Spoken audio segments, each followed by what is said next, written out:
What's going on, guys? Southside Bullies checking in.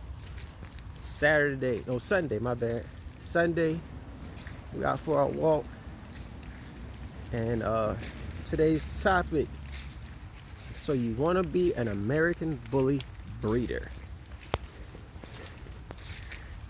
We got the lady, the young up-and-coming lady, Bless the violet one. I don't know what color coat that is, but it's not blue. You see, it's raining, and she's enjoying the weather. She's enjoying the walk like she always does. And you get a couple of shots at her. Check her out.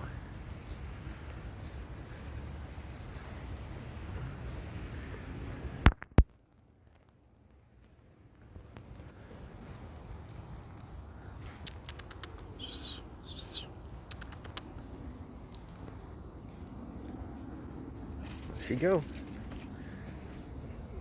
So you want to be an American Bully breeder. That's what you're doing.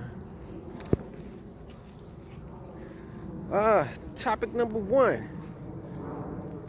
Know your bloodline.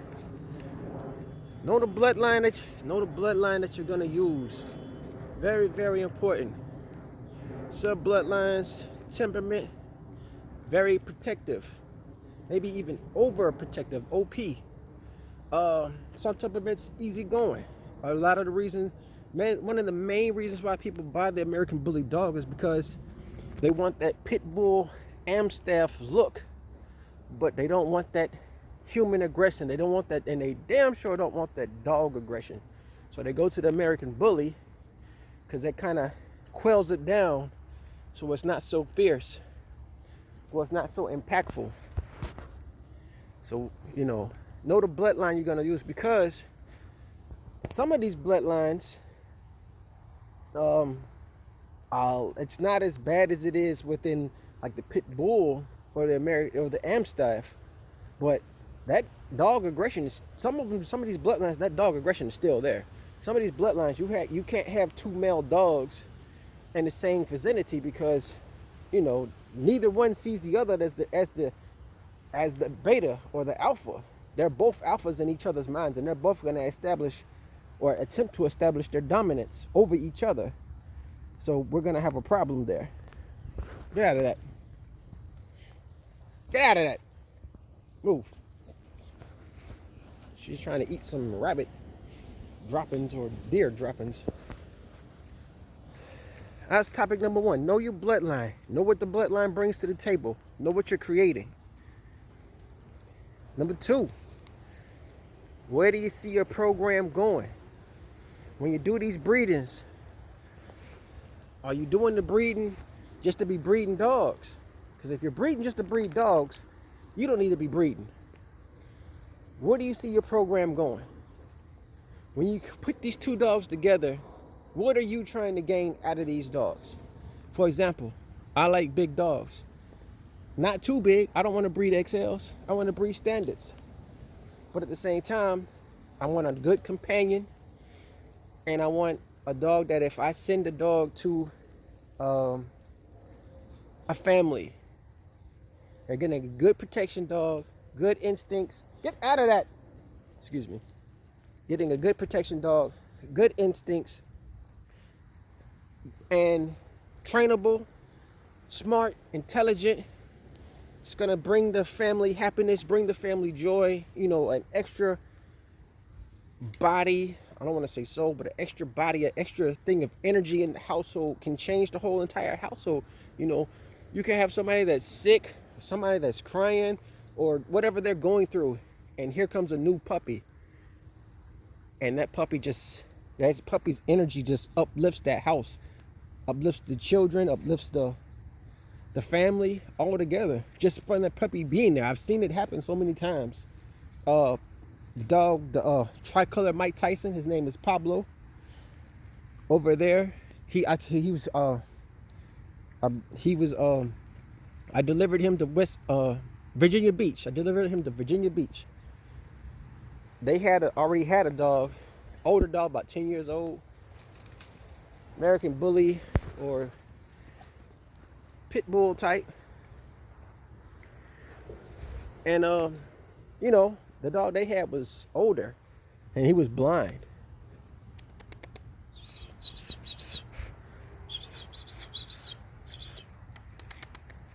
The dog they had was blind,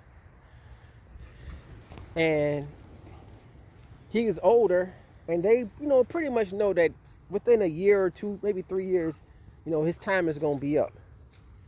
So they was ready to get it. They was ready to get another dog. They had a small child, maybe even two, and they was ready to get another dog into the family. And they brought Pablo in. That's the tricolor Mike Tyson, and he uplifted everybody immediately coming into that house. And that's what made me happy, to know that something that I created could do something, could bring household joy. And immediately upon coming to that household and that family, other people met Pablo. First thing they asked is he got another litter coming. I want a dog, you know, like this. You know, so that's, you know, when you create something, what you're creating, what does it bring to the table?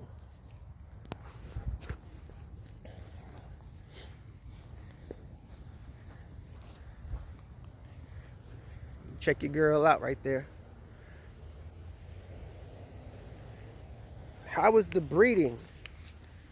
Topic number 3, I believe. I went on a tangent on the last one. How is the breeding going to benefit? Don't you get in that? How is the breeding going to benefit the dog? Is the dog going to have a comfortable life? When you put these two dogs together, and get out of that. When you put these two dogs together and you create this life, what kind of life is this dog going to live? You're creating life. These dogs didn't ask to be here. So you're taking on a huge responsibility in creating life. For example, a lot of these, you get into the below the pocket, you get into the micros, put that down. Pick that up. You get into the micros and the exotics.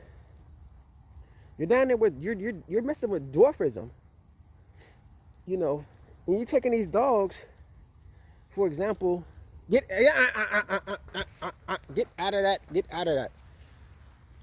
You're taking these dogs, for example, that they have regular sized organs. Come on. They have regular sized organs. Regular sized heart. She messing with me. Regular sized heart, regular sized liver, regular sized lungs. Everything's regular. They done took that and they done compacted in this small, tiny frame. A frame that was not built to hold these regular sized organs. So guess what that means? That means that the dog is constantly, the dog's internal organs, breathing, heart is constantly under pressure while this dog grows. Now maybe as a pup, couple months old, you know, it's fine. But when a dog turns about a year, that's when you start seeing the problems from the dwarfism. And that's when, because the organs are still growing, but the body's not growing with the organs. So everything's getting smashed. And that's why lots of times you have these dogs, they only live to be a couple years old because of poor breeding habits. And, you know, the creators of the dog creating this dog because it's popular. The American Bully Micro and Exotics is very popular right now. So they're creating these dogs because out of popularity, but not caring about the life the dog is going to live. So you have these families that take on these dogs, and you know the price of the micros right now. You know the price of the exotics. These families take on these dogs at these high extravagant prices, and the dog only lives to be 2-3 years old, sometimes less than that. You just never know. And that's a shame, and your breeders really should be reprimanded for that. The next topic. What is your reason for breeding? Check your girl out. What is your reason for breeding the dogs? For example, me, I like big dogs. I breed big dogs. Reason why I bred, get out of that. The reason why I bred, come on, keep walking, keep walking. The reason why I bred, used Prince as a sire was because I wanted a big female to go along with Lady that would complement Ace. So that when I could put Ace and Bless together, Ace and Lady together, I'm getting these big dogs. Big dogs, lots of bone, lots of mass, big heads. But the key is the temperament.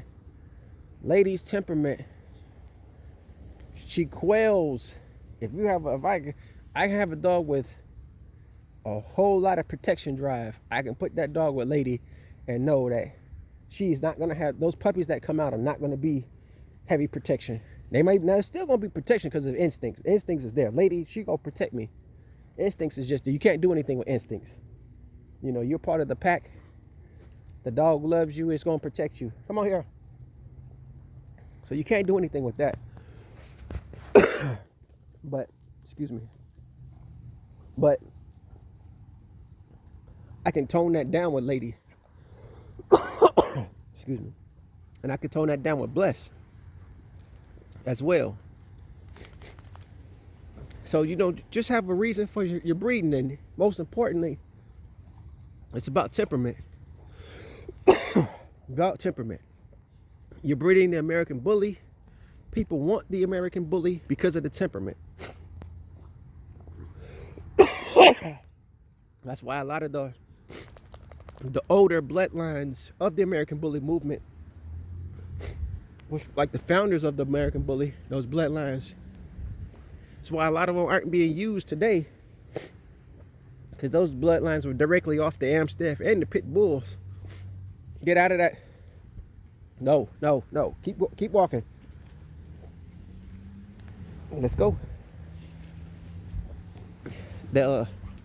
So they want to get away from that. You know, you don't want a man stopper. I mean, unless that's what you want. You know, that's what you're breeding for. You're breeding for protection dogs. You have people that want protection dogs, and that's different. But most people are breeding family dogs, pet homes. So they don't need, they get out of that. They don't want a man stopper. Basically something that the front door flies open and the dog takes off out of the house, and first person the dog sees, the dog is get out of that. First person the dog sees, the dog is trying to attack, the unsuspecting human being. People don't want that nowadays. They're trying to get away from that. So it's just important when you pair the dogs up, when you pair the male, the sire up with the dam, understand what you're getting, the possibilities of what you're getting, what's the range from, and know that you're responsible for creating that, and you're responsible for the upbringing of the pup until it goes to its forever home. And understand that when you get these dogs to their owners, their new owners, communicate with the owner what they're getting. Most of the time, you should already have this done when the owner picks your program and says, yo, I want a dog out of your program. Well, this is what I breed, and these are how these pups come out. And you communicate that way, let the owner knows, hey, this is what I'm getting. Well, that's not what I'm looking for. Many times people reach out to me, I reach out to people. I tell them this is what I breed, this is what we're doing over here. And they'll tell me straight up, I'm not looking for that. I'm looking for something smaller. I want something 14 inches. I want something 15 inches. Or sometimes people that want XLs. I don't breed XLs. So, you just let the people know. Got people that want classics. If you got a classic style program and that's what you breed towards, hey, you in the game. Say, yo, these people over here, we got these classic breeding going down. These gonna be some big dogs. Just know what you're breeding. Know your classes, know your standards, conformation, health, athleticism, intelligence. These are the things that I breed for. So my dogs, I already know. When I do the Ace times lady breeding, I'm getting some very, very intelligent dogs. I already know that. Ace is he's a locksmith. He's a Houdini. He's gonna figure out a way that, he knows how to open up the cage, everything. He figures it out. He watches you, he studies you, and when you least suspect it, bam, he's free. And you sitting there looking like, how did he get out? He got out because he watched you put himself in there. He go in the cage, he immediately turns around real fast and watch how you close that door. And then he reverses it when he gets his chance. When you not looking, he'll reverse it and you look up and he's free. We know that now about Ace, but in the beginning, we didn't know. We would just see him running around. How did he get free? How did he get free? We kept thinking somebody was letting him out until one day we watched him. And we watched him let himself out.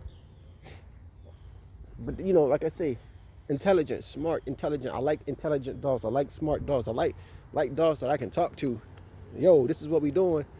And the dog understand. Temperament also is a big key. Conformation. Conformation, what's that mean? Conformation means basically the dog is supposed to look. The dog is supposed to look the way it's supposed to look. You got an American bully, it's supposed to look like an American bully. Short, blocky head, short, blocky snout, not too long, but not too short neither. You don't want breathing problems, so you got to watch for that too.